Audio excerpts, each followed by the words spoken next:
está completando esse ano 25 anos de existência. E por que eu gosto de falar isso? Eu gosto de falar isso porque a gente vê tantas falas, a gente viaja o Brasil todo, até fora, a gente vê tanta fala de recomeço, recomeço, recomeço, recompor, recompor, recompor, refazer, refazer, refazer, fazer diferente, não sei o que, não sei o que lá. E aí eu pergunto, como é que um projeto está 25 anos no ar? Será que ele é a mesma coisa? Será que ele ficou lá cronificado? O que está acontecendo? Como é que é isso, né? E também uma turma imensa que a gente vê hoje começando a trabalhar com saúde mental e que talvez tenha até passado nos bancos universitários, falando um pouco do projeto Tantan. E o que é isso, né? O que vem a ser esse troço com esse nome de Tantan?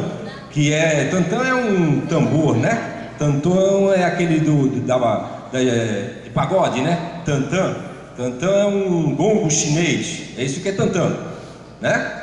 Embora seja um trabalho de saúde mental, não é isso? Mas eu falo isso porque esta foi a primeira coisa que os pacientes dentro de um hospital psiquiátrico usaram para trocar com a equipe técnica. Quando eles descobriram que Tantan não era somente uma gíria de louco, mas era um instrumento musical. Então eles saíram pelo hospício, a Casa de Saúde Anchieta de Santos, falando para os médicos, você sabe que é um tantã? E aí no que eles falavam assim, não é isso, tantã é um instrumento musical. Então isso era muito importante dentro de um hospital psiquiátrico tradicional, na cidade de Santos, que fica a 65 quilômetros do estado de São Paulo, da cidade de São Paulo, não é? E que é uma cidade praiana, cheia de surfistas, uma cidade que hoje tem 23% da população é da terceira idade, porque os médicos do interior falam que Santos é delicioso para passar o resto da vida, então todo mundo vai para a cidade. Hoje está cheio de comércio para a terceira idade, é turismo para a terceira idade, é cinema para a terceira idade, é dança para a terceira idade, é faculdade da terceira idade, é tudo para a terceira idade.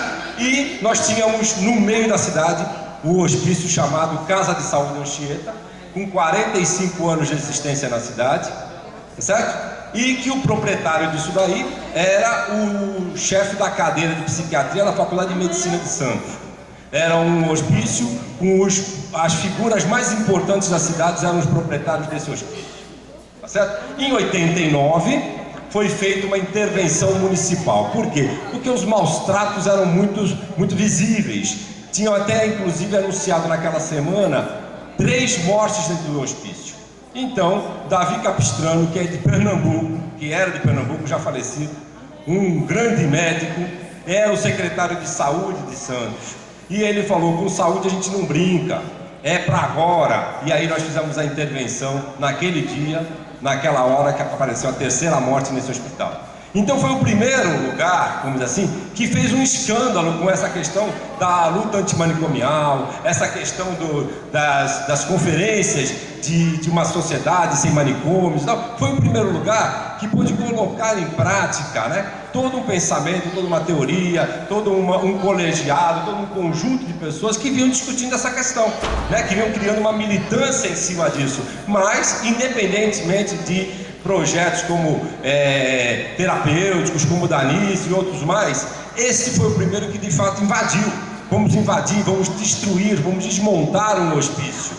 Basta ver que hoje a gente lamenta, porque nós queríamos montar na verdade um museu, não sobrou nada, os eletrochoques foram quebrados, os prontuários foram queimados, quer dizer, hoje nós não temos nada para que possa ser mostrado para a juventude de hoje, que possa mostrar o que acontecia naquele hospital, não é? Então naquele hospital eram para 180 pessoas, naquela hora estava com quase 600 e tantas, 700 pessoas trancafiadas no hospital psiquiátrico, aonde tomavam qualquer tipo de medicamento, ninguém conhecia essas pessoas, e eletrochoque punitivo. Quem aplicava isso daí eram os laboterápicos, eram os pacientes mais antigos da casa, eram as pessoas que estavam melhorzinhas, aprendiam a aplicar e colocavam em cima da mesa, aplicavam e tchau, bênção. Muito bem, então em 89, quando foi feita a intervenção, a primeira coisa não era colocar em prática um projeto de desmonte de um hospital, mas construir o hospital, porque não tinha absolutamente nada. Então foi feito o quê? Chuveiro de água quente, conhecer quem eram esses pacientes, saber que tipo de medicamento pode ser tomado, colocar funcionário, porque nós tínhamos um hospital com 700 pessoas, com uma psicóloga meio período, uma assistente social meio período, 4 médicos psiquiatras, era esse o quadro de trabalho. Então nós começamos a transformar o hospital a partir daí, mas isso ainda era um hospital. Isso ainda era um hospício, só que agora estava organizado, homens de um lado, mulheres do outro, banheiros quentes, essas coisas todas e tal. Muito bem, aonde começa a Tantã? A Tantã começa agora, porque o que fazer com essas pessoas? Como essas pessoas podem voltar para suas casas e etc. Então a gente começa com um trabalho de resgatar o desejo dessas pessoas. O primeiro dia que eu apareci nesse hospício, fui convidado por uma psiquiatra, foram me falando sobre o hospício. Engraçado é que eu sou de Santos, eu nasci na cidade de Santos, morava em São Paulo, e as pessoas estavam contando para mim como era a minha cidade. E eu conheci esse hospício da minha infância, de andar de bicicleta nesse quarteirão e ver aqueles 7 irmãozinhos do lado de fora do hospício, gritando, e o meu amiguinho falava assim: olha, do jeito que você anda, do jeito que você é, um dia você vai acabar aí. E eu falava assim: que bacana! Então ali estava uma profecia, eu estava sendo chamado para a minha cidade e poder entrar nesse hospício. E quando eu apresentei, fui conversar com o diretor desse hospício, eu falei para ele que eu não tinha projeto algum embaixo do braço, que foi a primeira coisa que ele perguntou: cadê o projeto? Eu falei: não tem projeto, porque trabalhar com pessoas, a gente tem que fazer o projeto juntos. Nós precisamos trabalhar juntos, conhecer as pessoas, senão não dá para fazer um projeto, porque senão vai ser a minha vontade, vai ser a minha vontade que vai estar naquilo ali. E ele falou assim: eu concordo com você. E eu gosto de contar essa entrada. Eu pedi para visitar o hospício, comecei pelo lado feminino. E quando eu entrei, eu tinha cabelo comprido, ainda não era careca, tinha cabelo comprido assim que nem o dele, bonitão e tal. Então quando eu entrei, as meninas vieram correndo pensando que era Jesus Cristo que estava entrando no hospício, sabe? Fala assim: é Jesus Cristo, é Jesus Cristo. E já veio um monte de meninas em volta. E eu não posso falar que não é, elas estão vendo Jesus Cristo, não é? Mas eu fui salvo por uma garota toda de bolinhas, vestida de bolinhas, que abriu um clarão, olhou de cima a baixo e falou: ele não é Jesus Cristo. Mas isso não basta. Não é falar assim: ele não é falando tal. Como é que você sabe? Prove aí, não é isso? Então as meninas olharam para ela e falaram assim: então é quem? E como é que você sabe? Essa era a pergunta. E ela falou assim: ele não é Jesus Cristo porque eu transei com Jesus Cristo. Olha que negócio importante, transar com Jesus Cristo. E aí também não vale, porque cadê alguma coisa para provar? Arma do crime. Ela falou: eu transei com Jesus Cristo e ele tem um pinto de 1,5 metros. Aí eu falei: pronto, não sou eu. Acabou aí. Mas é interessantíssimo, né? Porque o Todo-Poderoso só pode ser um negócio poderoso de 1,5 metros. Olha só o que ela estava falando. E aí eu perguntei assim: dá para você me apresentar o hospício? Ela falou assim: lógico que dá. E aí, de mãos dadas, nós saímos pelo hospício. E aí aconteceu a coisa mais estranha do mundo e mais legal do mundo. O hospício era inteirinho marcado, cheio de lonas, e tinha várias gravuras, vários rabiscos, várias manchas e tal. E eu ia perguntando para elas: o que é isso? O que é aquilo? Então, na verdade, aquilo era uma caligrafia. Aquilo era um diário. O dia a dia de um hospício, cada cena era contada com nome de pessoas, quando aconteceu, em que momento aconteceu, quem estava naquela cena. Olha que interessante, ninguém naquele hospício tinha parado para perguntar por que estava escrito aquilo naquela lona ou naquela parede. E continuamos o nosso passeio e fomos deparar então, eu estou correndo um pouquinho porque só tenho 20 minutos, gente. Então aí nós fomos para a ala masculina. A ala masculina não pode entrar mulher. Foi a primeira vez que as mulheres entraram, porque eu falei: elas vieram me mostrar, vamos passar. E nós passamos para a ala masculina, continuava essa caligrafia, até que eu encontrei um cara enorme, imenso, todo listrado de pijama, chinelo que a gente chamava de japonês, agora é havaiana, né? Então, com unhas enormes, imensas e tal, cabelo imenso, e falou assim: o que você veio fazer aqui, camarada? Juro por Deus, você teria medo. Certo? Eu olhei pro cara de cima a baixo e falei assim: eu vim fazer teatro. Aqui ingenuidade, né? O cara olhou e falou assim: o que é isso? Mas eu vi uma televisão no fundo do corredor, lá no pátio, uma televisãozinha, e falei assim: é novela.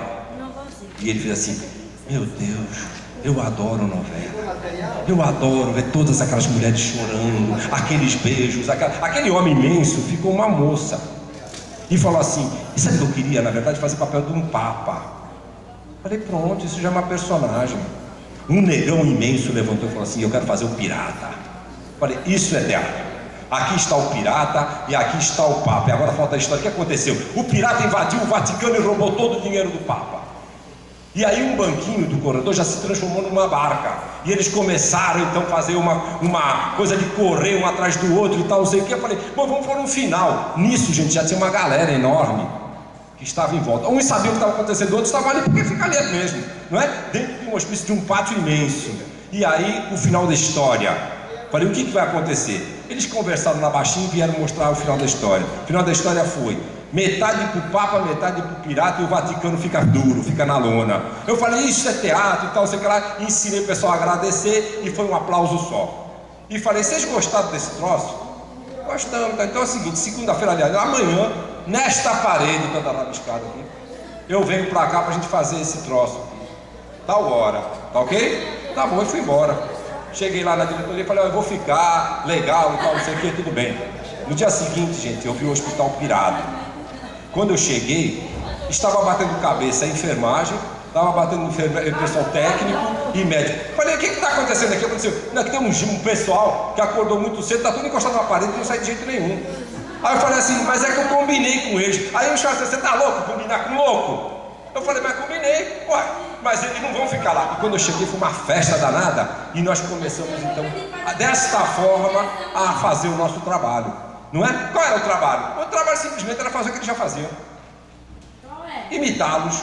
Quem andava, quem pegava a bituca no chão, quem jogava bola, quem não sei mais o que. E quando ele se percebia sendo imitado, ele começava a fazer de propósito para imitar mais ainda, irritar mais ainda. E dessa forma a gente começou então uma nova relação. Essa relação foi tão forte, tão forte, tão forte, que em poucas semanas a gente arrancou o sino do hospital. Porque as pessoas eram chamadas para comer com um sino. Tiramos o sino do hospital. Em poucas semanas a gente mudou a rotina da alimentação. Então, a hora do almoço, na hora do lanche, só vinha o lanche, ou eles só iam buscar o lanche quando acabavam de fazer alguma cena, né? E com isso a gente foi modificando. A higiene do hospital passou a ser porque tinha motivo para acontecer. Porque se eu vou pegar uma menina, se eu vou mexer em alguém, eu tenho que estar limpo, tenho que estar cheiroso, tenho que estar com a minha unha cortada. Isso tudo são relatos das alas, que eles chegavam e pediam para tomar banho, pediam para passar desodorante, pediam para cortar a unha.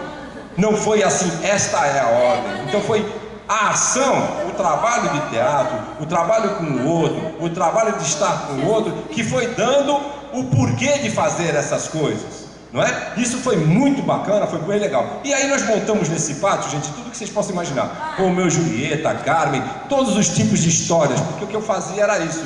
Escutá-los e trazer alguma história escrita por alguém, para que eles também conhecessem que alguém escreveu sobre aquilo, que alguém falou daquilo, né? E assim, você ficava surpreso, por exemplo, quando no Romeu e Julieta, um rapaz quis fazer o papel de quem? Adivinha? Do cavalo do Romeu, que era muito importante. O cavalo do Romeu era importante na peça, e de fato é importante. E ali na nossa peça era muito importante, porque o Romeu era um cara que estava lá por causa de amnésia. Então ele esqueceu o que tinha que falar e o cavalo é que ditava. Fala isso para Julieta, fala isso para Julieta. Então, olha que fantástico, cara. Se você tivesse um cavalo que fala, ou que falasse, você não precisava estar dentro do hospício. Era só levar o cavalo com você, pronto, não ia ter mais amnésia, não é não? Então era dessa forma, não é? E quando, por exemplo, ia fazer a terapia no Romeu, que estava muito confuso, então era um cavalo que ficava girando em torno da maca, né? Receitando todos os remédios que eles já conheciam de cor salteado. Então com isso a gente foi invadindo as salas, fomos desmontando o hospital, tirando as cadeiras de roda e maca para servir de objetos cênicos, essas coisas todas. O que aconteceu? Logo nós estávamos na rua, logo nós estávamos pintando e repintando o hospital, que era branco e verde. Nós estávamos estudando, pintando de Paul Klee e de Picasso e colorido. Por quê? À noite eu fugia com eles do hospital. Tô correndo. Eu tinha que assinar um termo de responsabilidade, gente. Eu sou o cara mais irresponsável do mundo. Esse meu bolso ia lotado de remédio, certo? E eu saía com eles do hospital e íamos do lado, que tinha uma casa chamada Ala dos Universitários, mais chique. E aí nesse lugar a gente fazia uma apresentaçãozinha rápida e eu apresentava para eles alguma coisa nova. Esse novo era um livro, tá? Era um livro. Não falava quem era, deixava o livro em cima da mesa e falava assim, essa aqui é a figura nova que vocês não conhecem, podem conhecer. Eu vou pegar o dia do Picasso. Aí eu pus o livro do Picasso. E aí eles começaram a folhear aquilo e logo um deles falou assim, me diga o seguinte, aonde que esse cara está internado? E aí o cara, ele não está internado, ele é um artista, não, ele está internado sim, eu sei que está internado, sabe por quê? Porque quando eu fico louco, Quando eu piro, eu vejo a cidade desse jeito aqui, ó. Olha que fantástico. Ele estava apontando a fase cubista do Picasso. Nenhuma mesa com médico foi visto isso. Ninguém. Qual é o olhar do cara que está em crise? Alguém sabe? O livro mostrou. Ó, eu vejo assim. E esse cara começou a pintar a vida dele através do Picasso, falando que era metamorfose, de um quadro saiu outro. E então ele ia mostrando todo um trabalho, todo um processo. Esse cara estava 19 anos dentro de um hospício. Tinha um negócio que eu até perdi de quantos eletrochoques. E esse cara tá solto, tá na vida dele, tá na casa dele, trabalha. Nunca mais foi internado. Era um cara que o pessoal dizia que ele tinha espírito bandido e que não ia mais atendê-lo. Este era o perfil desse cara. Hoje ele vai em festa infantil fazer decoração de festa e pinta a casa dos vizinhos. Aí eu fico pensando, esse negócio é esquisito, né? Eu fico achando que um cara que eu encontrei uma vez no aeroporto, todo mal vestido, eu falei assim, ele só está sendo respeitado porque está dentro do aeroporto. Luiz, o nome dele. E eu estava indo para Santa Catarina, dava palestra e queria um mote, né, para falar. E ele falou assim, sentou do meu lado, porque a gente atrai louco, né, não? Fica do nosso lado, né? Qualquer lugar. Então ele sentou do meu lado e falou assim, onde você está indo, camarada? Então eu falei assim, não, eu estou indo para falar. Aí ele falou assim, eu vou te contar um segredo. Eu sou louco. Falei, que coisa boa. Coisa boa. Naquela semana saiu uma reportagem na Super Interessante. Eu peguei a Super Interessante e falei, vou te dar um presente.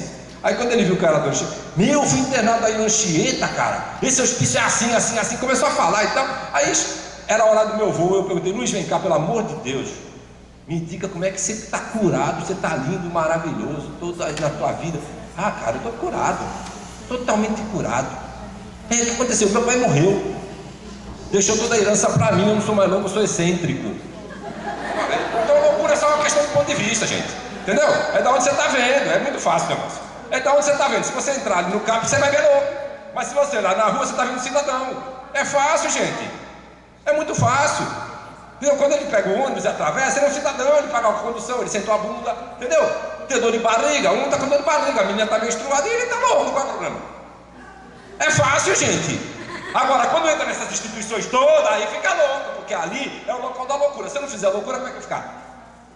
Aí não tem ninguém para trabalhar. Pois é, não tem ninguém para trabalhar. Você falou, todo mundo desempregado. Você falou certo, meu bem. Aí é que tá, acabou tudo, né? Foi uma vez eu com um monte de moleque que estava na rua, num congresso, e o cara lá, político, sentado, falou assim, cada menino da FEBEM, que agora é a casa, custa R$1.500. O menino que estava do meu lado me cutucou e falou assim, eu estou valendo isso? Fala assim, você custa R$1.500. Ele levantou a mão e falou assim, se o senhor me der esse dinheiro, eu volto para casa. E se você desse os 7 pau que custa um preso, provavelmente então ele não ia roubar. Como é que acaba com a cadeia? Dá os 7 pau que custa um preso, né? 7 pau que custa um preso? 2? Aqui, né? 2 minutos eu vou ter que acabar, gente. 7 pau custa um preso. 7 pau. Dá os 7 pau que eu posto para diminuir o troço do roubo. Entendeu? Não é verdade? Então, é isso. Bom, eu vou ter que acabar, vocês vão ter que depois fazer o bate-papo aí pra gente poder continuar. Eu sei te dizer que é o seguinte, o hospício não existe mais. Eu atendo meus pessoas, sabe aonde? No Café Teatro Holiday. Não é CAPES nem NAPES. É um bar. É num bar que é o atendimento. À tarde, é todas as oficinas que você possa imaginar. E à noite, as bandas da cidade de Santos tocam nesse bar e todo mundo paga 20 pau para entrar. E é assim que eu sustento o meu projeto, porque eu não tenho um tostão de nenhum governo. Tá certo? Mesmo sendo, vai deixar bem claro,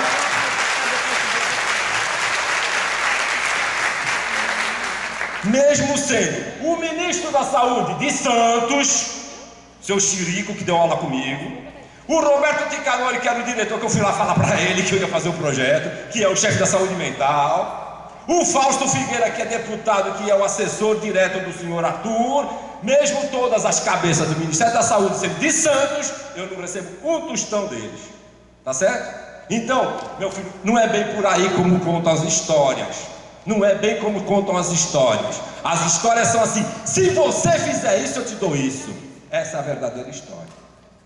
Por isso que eu tenho medo danado de gestor, eu não gosto desse nome gestor, entendeu? Gestor do serviço, eu não gosto. Eu não gosto, gerente eu não gosto. É a mesma coisa que domador, sabe? É a mesma coisa que domador. Sabe, essa coisa que vem no livrinho, como é o que você tem que seguir, é uma sacanagem, porque cada lugar é um lugar, cada pessoa é uma pessoa, cada cultura é uma cultura. E você tem que saber fazer o quê? Tirar a roupa, minha nega, e ir lá pro meio. Você tem que aprender a dançar com o mais feio. Ninguém quer dançar com o mais feio. Trabalhar com o outro chama-se apostar. A educação é uma aposta, a saúde é uma aposta. Se eu não aposto que você você não vai ser nunca, porque eu não aposto, eu já nasci podre para você. Não adianta isso. E comunidade, que a gente está cheio de comunidade é fazer junto, é acontecer junto, é estar junto, certo? E é assim que é tão simples as coisas. Porque uma vez o Marcelo Rubens Pablo perguntou assim para mim, ele sabe, como é que você cura louco? Eu falei assim, mas não é para curar louco. Quem falou que é para curar louco?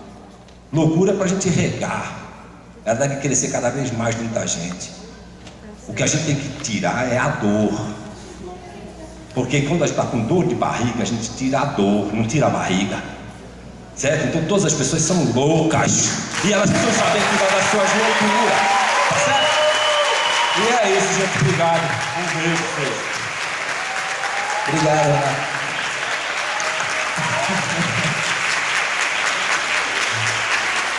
Gente, ó, são 11h50. A gente tem até 12h15 para ficar aqui, não é, Bárbara? Por aí. Então temos aí uns 20 minutos de conversa. É pouco tempo, mas será o tempo que cada um teve aqui. E a gente pode começar a conversa levantando o braço e dizendo, né, eu vou seguir a ordem, tá? Vou tentar, alguém me ajuda aí também. O senhor, vamos fazer blocos de 3, tá? 3 falas e a gente se escuta melhor. Quem mais? Você. 2 pessoas já, mais uma. O senhor pode vir aqui? Deixa eu lhe passar o microfone. Vamos pegar esse aqui. Vocês ficam com esse. Se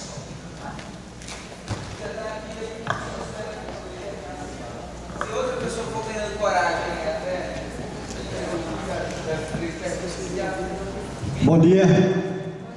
Meu nome é Josemir Magalhães, sou psicanalista clínico, bacharel em teologia e especializado em saúde mental.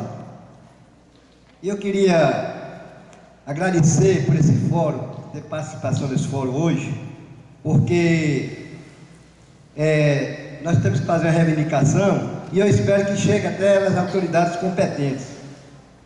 Como foi aqui falado ontem aqui, que está faltando profissional. Como é que está faltando profissional? Se tem muitos profissionais formados e não há concurso, não há nada. Eu, por exemplo, estou em Caruaru, eu me formei aqui, mas estou em Caruaru. Por quê? Porque não há campo para aqui. E dizem que está faltando profissional. Como é que está faltando profissional? Inclusive fui convidado agora para trabalhar, eu estagiei 6 meses aqui no centro de recuperação ali do 4. Inclusive fui convidado agora para trabalhar lá no Desafio Jovem de Caruaru. Então são essas reivindicações que nós temos que fazer, procurar ter campo, concurso, para que possamos trabalhar, possamos achar um lugar para se encaixar. Aqui estava vendo aqui hoje, ampliando as vidas de cuidado, as vias de cuidado. Como? Enviando as vias de cuidado. Por exemplo, cuidado com o idoso. Cadê? Existe idade com o idoso? O cuidado com o idoso? Não existe lei para o idoso. Não respeitam, não dão os direitos que é certo para o idoso. Aqui ninguém, por exemplo, lá em Caruaru ninguém respeita o idoso. Lá, se quiser para ir tirar uma ficha, fazer alguma coisa, tem que pegar fila. Poucos lugares eles cedem a prioridade. Por exemplo, ônibus. Você vai no ônibus, pessoa sentada, faz que está dormindo, o idoso está lá em pé, ele não cede o lugar para o idoso. Fazem que estão dormindo para não ver, para não enxergar. Inclusive, outra confusão, há pouco dia, onde eu estou lá em Caruaru, pouco dia houve confusão lá, a mulher querendo brigar com o outro porque pediu lugar para sentar e o jovem não deu. Então tem aqui sobre violência e drogas. Realmente a violência e drogas, hoje em dia, ainda tem gente querendo querendo legalizar as drogas. Se a droga que está matando o povo, que está com a violência através das drogas, como é que a pessoa legalizando drogas vai melhorar? Se os CAPs hoje em dia, o centro de recuperação está tudo cheio de drogas, a droga lícita, a cachaça é droga lícita, é droga também. O centro de recuperação está cheio, eu digo eu porque eu trabalho também geralmente com esse pessoal também, trabalho lá dentro com o centro de recuperação e está cheio de droga legalizada. Como é que diminuiu isso aí? Principalmente para cada vez mais. Aqui também, exigir imposição de uma religião. Eu creio que não há exigência de religião, não há exigência.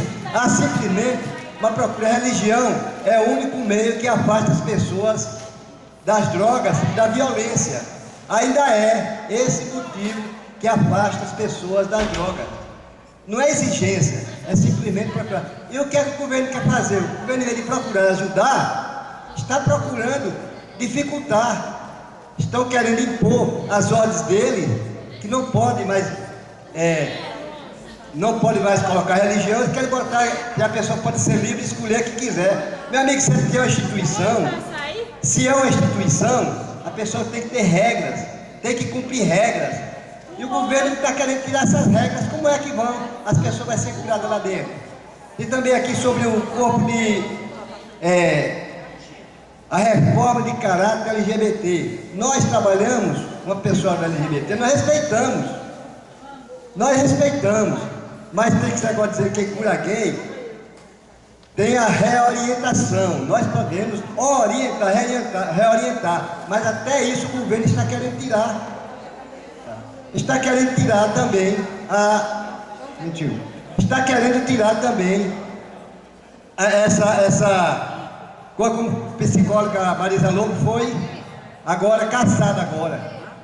Então, meus irmãos, tem muita coisa para falar, mas o tempo é curto.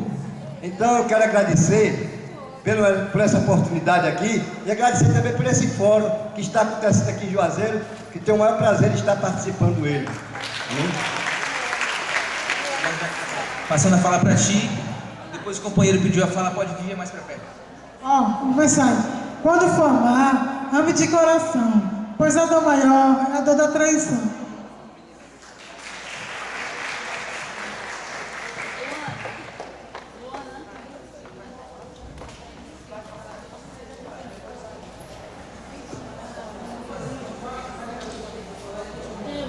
Primeiro, parabéns aos três. Eu fiquei ali sentado me deliciando com a fala de todo mundo, achei incrível. E aí eu só tenho duas colocações, a priori para você que falou das drogas e da violência, que eu fico bastante preocupado com a questão das comunidades terapêuticas, com a questão de realmente impor uma religião, que é algo extremamente negativo e que funciona muito mais como uma troca de vícios do que como algo terapêutico. Quando você com essa troca de vícios que você carrega todo o discurso religioso, cheio de preconceito LGBT, racista, machista, e uma imposição moral muito forte de que a droga, o álcool é um pecado, e que é pecado, vai para o inferno, e não há algo terapêutico aí. E aqui na região nós temos algumas comunidades terapêuticas, tanto pentecostais como católicas. Eu não sei se elas recebem algum tipo de financiamento, se chama de saúde, algum apoio, mas me desperta interesse saber se existe alguma fiscalização e de que tipo essa fiscalização é feita para o respeito aos direitos humanos. E a segunda questão é da política de redução de danos, que também não é tratada nessas comunidades terapêuticas, que é bastante importante, e que eu acredito muito no novo debate de construção para melhorar essa política de drogas, inclusive com a descriminalização da maconha. Não é incentivo, mas um novo debate, uma nova política de drogas, que faça com que as pessoas deixem de ser vistas como vagabundas, ou enfim, mas que sejam vistas como pacientes e pessoas que de fato precisam de tratamento, e impedir, inclusive, discursos profissionais errados que só carregam ainda mais esse tratamento tão pesaroso de preconceito. Acho que passa pela formação, principalmente.